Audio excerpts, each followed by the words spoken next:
Hello. So, our podcast concept is called Rejection Year, and it's about how 2024 was the year in history with the most democratic elections ever.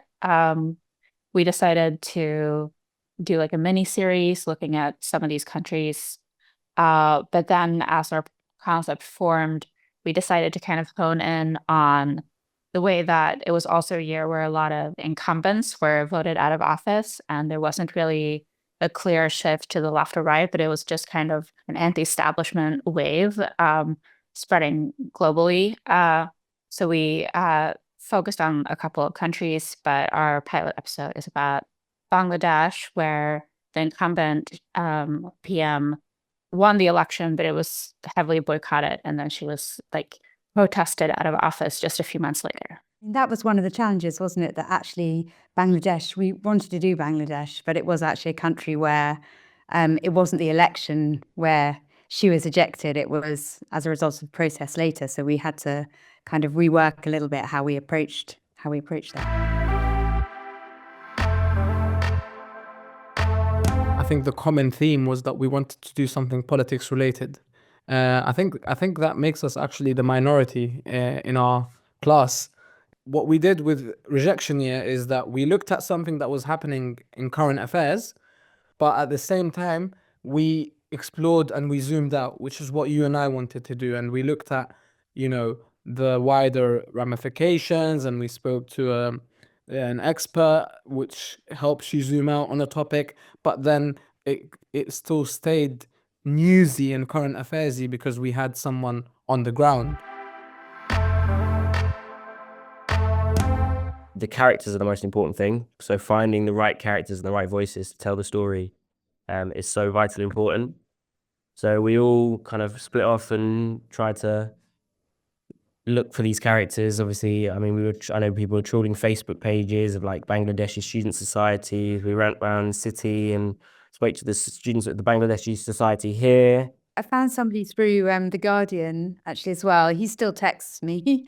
What we really wanted was someone who'd obviously voted in the elections, or either boycotted the elections, as we found out that a lot of people did boycott the elections, and ideally someone who'd been involved in the student protests to really sell that, because obviously the protest did come out of a lot of student movements, and if you could find someone who could have a first-hand account of telling what it was like to be in these protests, it would make a piece so much more powerful.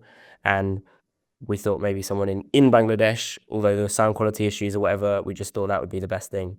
And luckily, Yaman came through. Yeah, so there was this girl in my data journalism class, and we were doing Bangladesh as a data investigation for our piece at uni, and and she's Bangladeshi, of course.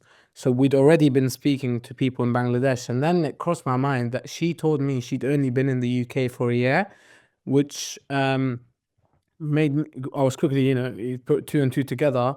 The year before, if you go back a year before she'd been here, that means that was the time of the protests in Bangladesh. So she was there.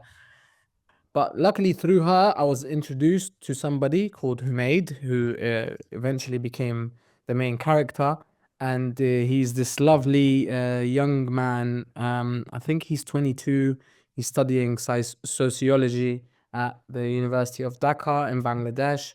And he's someone who'd boycotted the elections because he'd grew up his whole life seeing the Awami League and, Sheikh Hasina's clan, let's say, rule the country and rule it with corruption.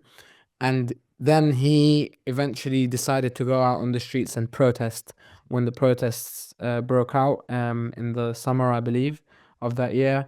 And he'd seen his own friends die in front of him, which is something so important and emotional in terms of telling the story. And I think that was part of the reason why he wanted to speak about it.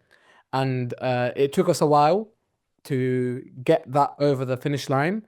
I think there was a lot of relationship development in there, to the point where he was calling me brother in the voice notes. And I think that's important, though, because it helped us, break that barrier, and it helped us eventually sort of persuade him and just tell him why it would be a good reason to actually publish this, because at first he wanted to be anonymous and he didn't want it to be published. Eventually he waived his anonymity and supported us publishing it. We had the academic as well. I guess he put it all kind of in context for us, which was quite helpful, and also had some interesting conversations with people who weren't in a position to give us interviews, like this Bangladeshi barrister who didn't want to speak on the record, but gave some very interesting kind of insights into what had been happening during Hasina's kind of regime, which helped with the script, definitely. So maybe this would be a good time to listen to a bit of Humayed in his own voice. I decided not to participate in the vote because personally what I see, I cannot vote on my choice. I cannot able to. Also, they can create violence. Local people who basically promote the ruling party. If you did vote, who would you have Yeah. voted for? And I should be honest, I think whoever ruled Bangladesh, whatever party was in power, all of them participated in corruption and all of them promoted it. No party was loyal to Bangladesh. It needed something exciting, something fast-paced, something to really make it appealing to our target audience and to the listener, and especially just to get them in quickly, like a bullet train. So I listen to a lot of rap music, and I know a few rappers, and I'd heard loads of, like, especially political, like, rap that I'd listened to as well. And I heard this beat, and I just knew the minute that I heard it, I was like, this is it. This is the one. It had the whistles, it had the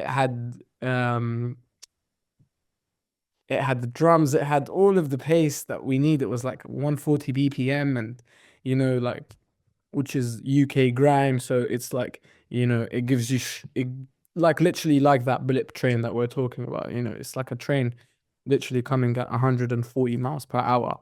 And luckily I'd known the rapper that made the song on this beat, and I knew the producer that made the beat. And so I called them and I was like to them, guys, listen, we need this. We need this right now. And luckily they were really supportive, and they were, especially once they knew that I had to explain to them, look, this is why we're doing this, and it's like, we're revealing the sort of injustices that, these people have faced, and that's something, that they're really passionate about. So Loki and his team were really helpful in helping us get that over the finish line, and I think that was really important.